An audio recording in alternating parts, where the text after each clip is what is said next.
So good morning everyone. Let us start exercise 1.2. In this exercise, first of all we will talk about empty set. Last lecture में भी थोड़ी सी discussion की थी. Empty set क्या होता है? उसकी डेफिनेशन है a set which does not contain any element is called empty set और null set और void set. ये पढ़ चुके हैं हम लोग ऑलरेडी. इसको बेटे हम लोग डिनोट करते हैं ये ब्रैकेट्स के साथ भी, और एक सिंबल है इसका जिसको फाई बोलते हैं, PHI फाई. फाई के साथ भी डिनोट करते हैं. नन सेट को ये एम्प्टी ब्रैकेट्स के साथ, करली ब्रैकेट्स के साथ या फाई के साथ डिनोट करते हैं. उसके बाद हमारे पास है फाइनाइट एंड इनफाइनाइट सेट्स क्या होते हैं उसकी बात करते हैं. तो ऑलरेडी मैं बता चुका हूँ, मैं थोड़ी सी डिस्कशन इसकी कर रहा हूँ कि फाइनाइट सेट क्या होते हैं, इनफाइनाइट. लास्ट लेक्चर में बताया गया है कि a set which is empty और consist of a definite number of elements is called finite set. इसका मतलब हो गया कि जो नल सेट है वो भी फाइनाइट सेट की कैटेगरी में आता है. अगर सेट के अंदर नंबर ऑफ एलिमेंट्स फाइनाइट नहीं है, इनफाइनाइट है, तो उसे इनफाइनाइट सेट कहा जाएगा. कुछ एग्जांपल्स उसने दी हैं. W be a set of the days of the week, then W is finite set. देखो एक जो वीक है उसमें नंबर ऑफ डेज जो है वो फाइनाइट होते हैं, इसलिए हम लोग इस सेट को W जिसके अंदर नंबर ऑफ डेज हैं उसे हम क्या कहेंगे, जिसके अंदर डेज हैं वीक के सारे, उसको हम लोग फाइनाइट सेट कहेंगे. इसी तरह से बेटे S है, S be the set of solutions of the equation. ये x square minus 16 is equal to 0.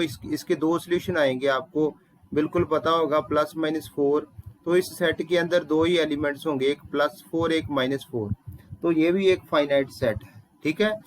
G be the set of points on a line, then G is infinite. देखो एक line जो है उसके ऊपर कितने पॉइंट्स होते हैं एक लाइन के ऊपर? शाबाश, कितने पॉइंट्स हो सकते हैं एक लाइन के ऊपर? Infinite number of elements. तो ये इनफाइनाइट सेट की एक एग्जांपल होगी, number of points on a line. Equal sets की बात करते हैं, कल भी थोड़ी सी की थी. दो सेट इक्वल कब होते हैं? A and B. If they have exactly same elements and we write A is equal to B. अगर सेम एलिमेंट्स नहीं है A और B में तो हम लोग उनको अनइक्वल सेट्स कहते हैं, और उनको इस तरह से लिखा जाता है A is not equal to B. तो यहाँ से देखो जो पहला है, पहला क्वेश्चन है, फर्स्ट एग्जांपल है, उसमें A और B इक्वल है कि नहीं है? कह सकते हो यस. चाहे पहले एलिमेंट में 1 2 3 4 एलिमेंट्स हैं, दूसरे में 3 1 4, ऑर्डर अलग है लेकिन एलिमेंट सेम है. A is equal to B है, ये बिल्कुल है जी. हाँ जी. उसके बाद उसने दूसरी एग्जांपल दी है, ये एनसीईआरटी है, सारा मैटर एनसीईआरटी वाला, कोई दिक्कत नहीं, आप वहां से देख सकते हैं. ठीक है. उसके बाद वो कहता है सेट ए के अंदर कैसे, set A, let A be the set of prime numbers less than 6 and P be the set of prime factors of 30, then A and P are equal. तो देखो यहाँ पर प्राइम नंबर्स जो हैं, प्राइम नंबर्स लेस देन 3 कौन कौन से हैं? 2 3 5, ये 3 प्राइम नंबर्स हैं. इसका मतलब है कि जो A है, A के अंदर कौन कौन से एलिमेंट्स आ गए? 2 3 5, ये प्राइम नंबर्स हैं लेस देन 6. इसी तरह से वो कहता है कि इसके prime factors, only prime factors of 30 are also are less than 6. अगर इसके प्राइम फैक्टर्स की बात करें, 30 के प्राइम फैक्टर्स आप फैक्टराइजेशन कर लो, इसकी प्राइम फैक्टराइजेशन कर लो तो इसके प्राइम फैक्टर्स भी 2 3 5 ही आते हैं. इसका मतलब है P के अंदर जो एलिमेंट्स हैं वो भी 2 3 5 हैं. तो ये दोनों सेट्स इक्वल हो गए. अब एक्सरसाइज 1.2 में देखते हैं कि नल सेट की एग्जांपल्स कौन सी है. थोड़ी सी लिटिल बिट डिस्कशन ऑलरेडी हो चुकी है.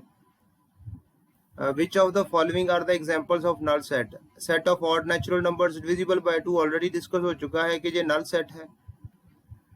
इसी तरह सेकंड में set of even prime numbers, इसके अंदर एक ही एलिमेंट आता है 2, ये नल सेट नहीं है. Set of x is a natural number, x is less than 5 and x is greater then 7. Simultaneously दोनों चीजें पॉसिबल हो सकती हैं कि नंबर 5 से छोटा भी हो और 7 से बड़ा भी हो। ऐसा नेचुरल नंबर आपको दिखाई देता कोई जो 7 से बड़ा होगा? क्या वो 5 से छोटा हो सकता है कभी? नल सेट है ये, ठीक है। सेकंड क्वेश्चन में क्या आता है, which of the following sets are finite और इनफाइनाइट सेट। देखो, the set of months of a year, ये क्या है, फाइनाइट और इनफाइनाइट? फाइनाइट। Very good. ये वाला नेक्स्ट सेकंड वाला, नेक्स्ट ये वाला फाइनाइट। सेकंड इनफाइनाइट, ये finite. Set of positive integers greater than 100, positive integers greater than 100 कौन से होंगे? ये कैसा सेट होगा? इनफाइनाइट। Very good. अब उसने कहा है state whether each of the following set is finite और infinite. The set of lines which are parallel to x axis, कितनी हो सकती हैं lines parallel to x axis? Infinite है, ये भी इनफाइनाइट सेट है। The set of alphabets, set of letters in English alphabet, ये भी फाइनाइट है, ठीक है जी, ये फाइनाइट है। इसी तरह बाकी भी आपने आइडेंटिफाई करने हैं। मैं फोर्थ क्वेश्चन पे जाता हूं। In the following state whether A is equal to B और नॉट। ये पहला देखो, पहले में A B C D elements हैं, बी सेट में ए भी है, बी भी है, सी भी, डी है। कह सकते हैं A is equal to B या नहीं? A is equal to B. दूसरे केस में कह सकते हैं A is equal to B या नहीं? No sir, no, A is not equal to B. Okay, हाँ जी। ये थर्ड पार्ट आप खुद देखेंगे। मैं आगे बढ़ता हूँ क्वेश्चन नंबर 5 के ऊपर। Are the following pair of sets equal, यहाँ पर भी वही चीज है। ए के अंदर 1, 2 और 3 एलिमेंट्स हैं। इसके सोल्यूशन कौन कौन से हो सकते हैं? X square plus x square 5x plus 6 को अगर फैक्टराइज करें तो कौन कौन से फैक्टर बनते हैं? X square plus 2x plus 3x plus 6 is equal to 0। x plus 2 plus 3x plus 2 is equal to 0। मुझे लगता है इसके दो फैक्टर बनेंगे, एक x प्लस 2 और एक x प्लस 3। और यहाँ से क्या क्या वैल्यूज आएंगी x की, पॉसिबल वैल्यूज x की? इसका मतलब है कि जो b सेट है, b के सेट के अंदर जो एलिमेंट्स हैं वो कौन से आ रहे हैं? -2 -3। तो ये तो इक्वल नहीं है। हम क्या कंक्लूड करेंगे? a is not equal to b। Okay, अब इसका सेकंड पार्ट है, a के अंदर कौन से एलिमेंट्स आएंगे बेटे? f l यही आएंगे ना 4। b के अंदर कौन से आएंगे? सेम आएंगे। तो यहां से क्या कंक्लूड कर सकते हो? एक इसके a is equal to b। Okay, question number 6 है जी। From the sets given below select equal sets. यहां से मुझे बताओ कि a जो है उसके अंदर एलिमेंट्स हैं 2 4 8 12। a किसके इक्वल है? किसी के इक्वल है? 2 4 8 12 किसी के अंदर एलिमेंट्स हैं और नहीं है। b के अंदर एलिमेंट्स हैं 1 2 3 4। 1 2 3 4 किसी और के अंदर एलिमेंट है? d के अंदर। b किसी और के इक्वल तो है नहीं। अब c को पकड़ लो, c के अंदर जो एलिमेंट्स हैं वो किसी के इक्वल हैं? किसी और के अंदर है? नहीं है। d ऑलरेडी कह चुके हैं b के इक्वल है। e जो है, e किसके इक्वल आपको दिखाई दे रहा है? e के इक्वल। और कोई सेट इक्वल लगता हो आपको? मुझे तो दिखाई नहीं दे रहा। ठीक है, तो आगे बढ़ते हैं। चेक कर लेना फिर भी आप सबसेट्स। बेटे नेक्स्ट जो डिस्कशन है वो हमारी सबसेट्स के ऊपर है। ये कौन सी एक्सरसाइज आ गई? एक्सरसाइज 1.3। एक्सरसाइज 1.3 में क्या पढ़ना है हमने? सबसेट्स क्या होते हैं? सबसेट्स, सब का मतलब क्या होता है बेटे? पार्ट। यही हो गया। सब का मतलब छोटा पार्ट। ओके, किसी सेट का छोटा पार्ट, इसकी डेफिनेशन पढ़ते हैं। A set A is said to be a subset of a set B if every element of A is also an element of B। अगर मान लो A जो है उसके अंदर है 1 2 एलिमेंट्स और B के अंदर है 1 2 3 4, तो A के सारे ही एलिमेंट B में आ गए ना। All the elements of set A are in B, so we can say that A is subset of B। आगे पढ़ता हूं मैं डेफिनेशन। इन अदर वर्ड्स, ये है बेटे U को थोड़ा उल्टा करके लिख देंगे ना वो सिंबल है, सबसेट का सिंबल है। हम लोग सबसेट लिखना हो तो सिंबलिकली हम लोग ऐसे लिखते हैं, A is subset of B if whenever A belongs to small a belongs to capital A then A belongs to B। इसका मतलब क्या है कि हर एक जो एलिमेंट ए का है, हर एक जो ए का एलिमेंट है वो अगर बी में चला गया, बी में है प्रेजेंट, तो A will be the subset of B. It is often convenient to use the symbol implies. ये इम्प्लाइज का सिंबल ऐसे होता है बेटा, इक्वल लिख के ना उसके आगे एरो, शायद आप पहले भी यूज करते होंगे। इक्वल लिख के उसके आगे एरो बना दो तो इम्प्लाइज का साइन है। कोई ऊपर वाली स्टेटमेंट हमने लिखी हो तो उसके आगे लिखना होगा कि this implies. Using this symbol we can write definition of subset as follows। ये प्रॉपर डेफिनेशन पढ़ सकते हैं आप। A is subset of B। कब है A subset of B? If every element of A, if A is any element in A implies that element also present in B। अगर कोई भी एलिमेंट रैंडमली हम A का ले लें वो और B में भी हमें मिल जाए तो हम कह सकते हैं कि A जो है वो सबसेट है B का। ठीक है, फिर से रिपीट कर रहा हूं। अगर किसी सेट के, जैसे ए सेट है, उसके सारे ही एलिमेंट बी में है तो मैं कहूंगा कि ए जो है वो बी का सबसेट है। और बी को क्या कहा जाएगा? B will be the superset, superset of A. A subset होगा बी का और बी सुपरसेट होगा। ध्यान से समझना बेटे। अब सबसेट की बात करें तो नेचुरल नंबर जो सेट होता है वो सेट ऑफ इंटीजर्स का सबसेट होगा कि नहीं होगा? बोलो yes. Set of natural number जो है that will be the subset of set of integers और नॉट?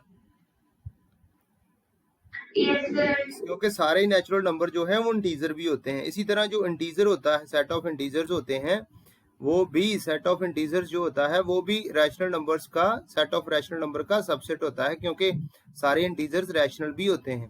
इसी तरह जो रैशनल होता है वो रियल का सबसेट होता है और जो इररैशनल होता है वो भी रियल का सबसेट होता है। नेचुरल नंबर जो है वो इररैशनल का सबसेट नहीं होता, क्योंकि कोई भी नेचुरल नंबर जो है वो इररैशनल वाले सेट को बिलोंग नहीं करता। इंटरवल्स, अब आगे बढ़ते हैं, बड़ा इंपॉर्टेंट पार्ट आ गया है। अब अभी तक हम लोग सिंपल सेट्स की बात करते रहे हैं, रोस्टर फॉर्म और दूसरी सेट बिल्डर फॉर्म। अब इंटरवल्स की बात करने वाले हैं। Intervals as subset of R. Let A and B, A comma B belongs to R. A comma B belongs to R का मतलब है कि रियल नंबर ये दो हैं हमारे पास। अगर ए लेस देन बी है then the set of real numbers, कौन कौन से real numbers? Less than, greater than a and less than b is called an open interval and is denoted by this। ये set builder form थी ना, इस तरह इसको अगर इंटरवल की फॉर्म में लिखना हो तो हम लोग ऐसे लिख सकते हैं कि मान लो ये हमारे पास रियल लाइन है 1 2 3 -0। यहाँ पर अगर हम लोग लिखना चाहें कि 2 और 3 के बिटवीन सारे रियल नंबर, तो उनको किस तरह से लिखा जा सकता है? With the help of this interval. ये कौन से रियल नंबर है? Greater than 2 and less than 3। इसमें ना तो 2 इंक्लूडेड है ना ही 3 इंक्लूडेड है। लीनियर इनइक्वालिटी टॉपिक में भी थोड़ी सी डिस्कशन इस चीज की हुई है। ये ओपन इंटरवल बोलते हैं बेटे इसे। और इसके अंदर क्या है कि ना तो ए इंक्लूडेड है ना बी, लेकिन ए से छोटे सारे ही, सॉरी ए से सारे बड़े और बी से सारे छोटे रियल नंबर इसके अंदर हैं, रियल नंबर्स, बार बार बोल रहा हूँ। तो इसके अंदर इनफाइनाइट रियल नंबर्स हैं। The interval which contains the end points also called close interval, जिसमें एंड पॉइंट इंक्लूड होते हैं उसे क्लोज इंटरवल बोलते हैं। उसे इस तरह से लिखा जाता है, ये वाली ब्रैकेट यूज करते हैं, इसे क्लोज इंटरवल कहा जाता है। आगे बढ़ते हैं और देख लो, जब क्लोज इंटरवल की बात करें तो उस केस में जो इक्वलिटी आ गई है साथ में, अगर आप नोट कर रहे हैं इक्वलिटी, इसको इस तरह से भी मतलब हम लोग सेट बिल्डर फॉर्म में लिख सकते हैं। We can also have intervals closed at one and open at other. हमारे पास बेटे सेमी क्लोज और सेमी ओपन इंटरवल भी होते हैं। इस तरह से ये है जो इंटरवल, इसका एक एंड जो है वो क्लोज है और एक एंड जो है वो ओपन है, ठीक है। तो इसमें ए इंक्लूडेड है, बी जो है वो इंक्लूडेड नहीं है। X where x is greater than और equal to a but less than b, इसे हम लोग सेमी क्लोज, जिसका पहला क्लोज है उसे सेमी क्लोज बोलते हैं, जिसका पहला ओपन हो उसे सेमी ओपन भी बोल सकते हैं। Open interval from A to B. इसी तरह हमारे पास अगर ए इंक्लूडेड नहीं है, बी इंक्लूडेड है, तो उसको भी लिखा जाता है, ये दिया हुआ उसने, ये वाला पार्ट बी, इस केस में बी इंक्लूडेड है, इसे सेमी ओपन भी कहा जाता है, ठीक है। आगे बढ़ते हैं, बड़ा इंपॉर्टेंट आ गया है टॉपिक, मैं फिर से रिपीट कर दूं। अभी तक हम लोग सबसेट्स के बाद इंटरवल तक पहुंचे हैं, अभी हम लोग पावर सेट की बात करने वाले हैं। पावर सेट, पावर सेट क्या होता है उसकी डेफिनेशन बात करते हैं। तो पावर सेट क्या है बेटे? The collection of all the subsets of a set is called power set of A. It is denoted by P of A. In P of A every element is a set. देखो बड़ा simple है, किसी set के जितने भी subsets बन सकते हैं, देखो ए सेट है, उसके अंदर कितने एलिमेंट्स आपको दिखाई दे रहे हैं? 1 और 2, 2 एलिमेंट दिखाई दे रहे हैं। तो हम लोग इस सेट के कितने हिस्से बना सकते हैं, कितने छोटे सबसेट बना सकते हैं? हेलो, हाँ जी भैया, कोई गल नहीं, ठीक है भैया, ठीक ठीक ठीक है भैया, ओके। हाँ जी बेटे, हाँ जी, ये दिखाई दे रहा है बेटे ए सेट आप सभी को? बेटे सेट ए दिखाई दे रहा है?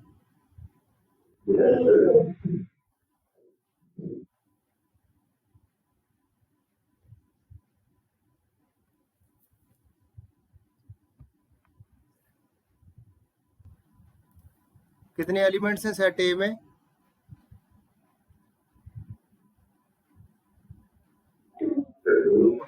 इसके बेटा जी एक चीज ध्यान में रख लो, नोट कर लो, किसी भी सेट के सबसेट लिखने हैं ना, मान लो मैं ए के सबसेट्स लिखने जाता हूं, सबसेट्स ऑफ ए, तो कितने सबसेट्स ऑफ ए आएंगे? एक तो फाई आना ही आना है, एक वो सेट जिसके सबसेट लिखने हैं वो आना ही आना। इसके अलावा बाकी कितने आ सकते हैं? 2 ही एलिमेंट्स ना, एक सेट हम बना सकते हैं इसका एक ही एलिमेंट लेके, एक एक एलिमेंट लेके इसका बना लिया, तो ये टोटल सबसेट्स 4 बनने हैं अगर 2 एलिमेंट हैं। तो मतलब इन सभी सबसेट्स को एक सेट की फॉर्म में अगर लिख दें तो वो क्या बन जाता है? पावर सेट, वो पावर सेट बन जाता है। जैसे मैं एक और एग्जांपल ले लेता हूं, ए बी 2 एलिमेंट ले लेते हैं, बी का पावर सेट क्या बनेगा? पावर सेट ऑफ बी, उसके अंदर एक तो फाई आएगा ही आएगा, एक सेट आएगा, क्योंकि every set is subset of itself, every set is subset of itself, phi is also subset of every set, ठीक है।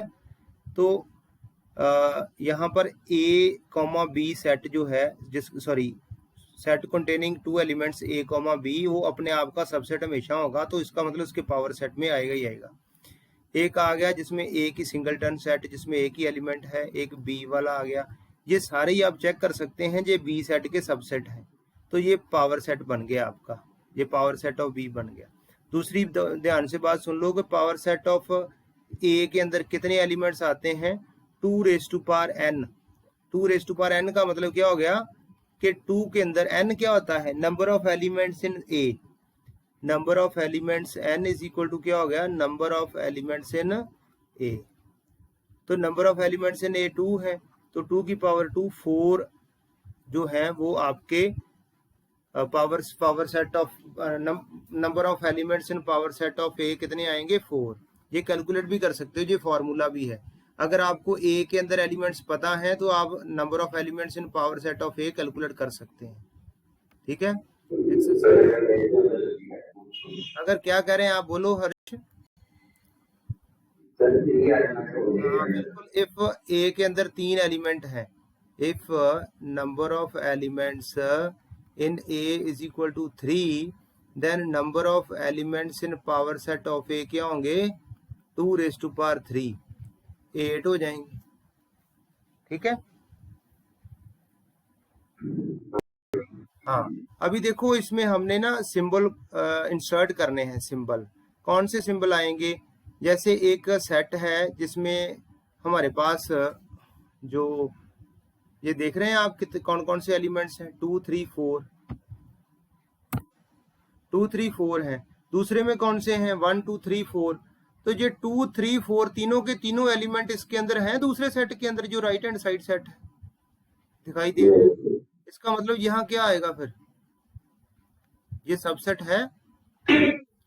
अब ए बी सी है लेफ्ट हैंड साइड वाले सेट में, राइट हैंड साइड वाले सेट में ए बी सी तो है, ए है ही नहीं, तो यहाँ क्या आएगा फिर, इज नॉट सबसेट, ऐसा ही आएगा ना। उसके बाद है वो कहता है x is a student of class +1 of your school, sorry हाँ, x is a student of your school. जो +1 क्लास के स्टूडेंट हैं वो सारे स्कूल में प्रेजेंट होंगे कि नहीं होंगे, यहाँ सबसेट आएगा ना, क्योंकि +1 जो है, +1 एक छोटा पार्ट ही है ना स्कूल का। +1 class is a small part of the school. तो ये बाकी जो सारे आपने खुद देखने हैं, इसमें कोई प्रॉब्लम नहीं आएगी आपको। मैं क्वेश्चन नंबर सेकंड की बात करता हूँ। Examine whether the following statements are true और फॉल्स।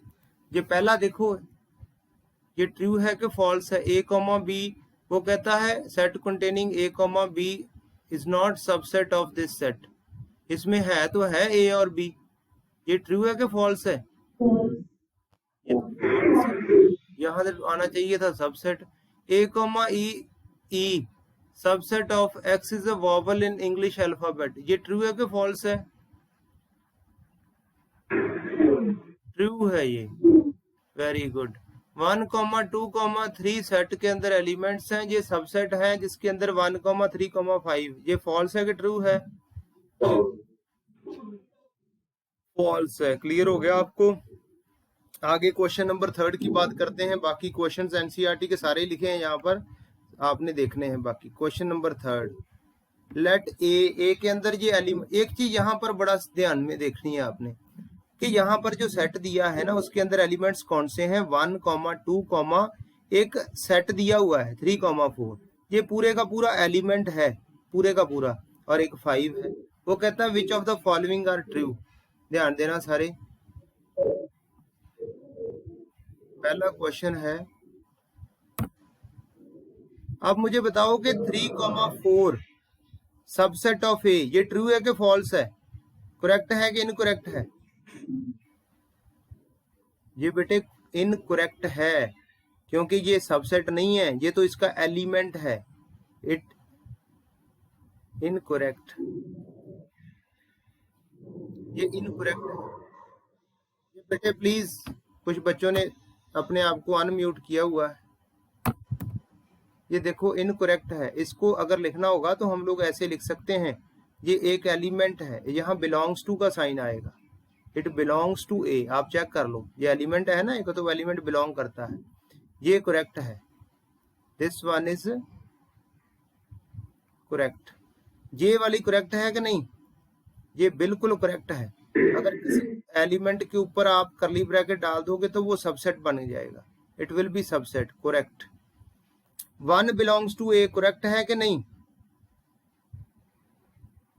करेक्ट है। 1 इज सबसेट ऑफ ए,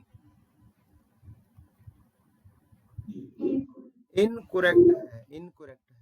बाकी देख लोगे आप, 5 is subset of A, 10th part, 10th वाला part.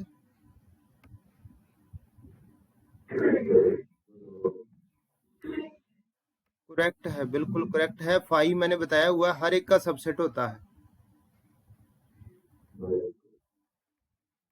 Write down all the subsets of the following, सभी के सबसेट्स लिखने हैं। इसका बोलो कितने सबसेट्स हैं इसके? एक तो 5 आएगा, एक यही आ गया। हाँ बिल्कुल, 2 ही सबसेट्स आएंगे इसके। इसके कौन से आएंगे? ए कॉमा बी के मैं बता चुका हूं, मैं इसके लिखने लगा। इसके कितने आएंगे? 1,2,3 वाले के एक 5 आएगा, एक 1,2,3 वाला आएगा, एक सेट कंटेनिंग एलिमेंट 1, एक 2-2 कर लेते हैं, 2-2 का पेयर बना लेते हैं, 2,3, 3,1। और कोई रह गया आपके हिसाब से? मेरे हिसाब से पूरे हो गए हैं। 1 2 3 4 5 6 7 8 आ गए हैं इसके। ठीक है, और कोई? आगे बढ़ते हैं। How many elements has power set of A if A is equal to 5? इसके अगर A power set of A में कितने एलिमेंट्स आएंगे बेटे? ए अगर 5 के इक्वल है तो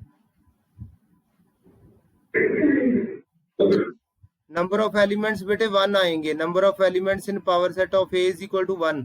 उसने एलिमेंट्स पूछे हैं ना, क्योंकि इसका जो पावर सेट है ना, इसका जो पावर सेट है उसके अंदर एक ही एलिमेंट होगा, वो कौन सा? 5। अगर इसका पावर सेट ऑफ लिखना चाहें हम लोग तो उसके अंदर एक ही एलिमेंट आएगा 5, क्योंकि 5 लिखते हैं या सेट इट सेल्फ लिखते हैं, वो तो एक ही हो गया ना। तो ये एक ही एलिमेंट है, इसके अंदर एलिमेंट्स उसने पूछे हैं, वो 1 आएगा। वो कहता है write the following as intervals. मुझे ये कंप्लीट कर लेने देना बेटे, बस 1 मिनट का काम रह गया है। इसको इंटरवल की फॉर्म में लिखना है। कैसा इंटरवल बनेगा इसका? 4 के ऊपर ओपन इंटरवल आएगा ना, क्योंकि इक्वलिटी नहीं है, और 6 के ऊपर क्लोज इंटरवल आएगा। ठीक है, इसी तरह से इसका इंटरवल कौन बताएगा? 12 के ऊपर भी ओपन इंटरवल आएगा और 10 के ऊपर भी ओपन इंटरवल आएगा, क्योंकि ओपन इंटरवल आएगा। बिल्कुल,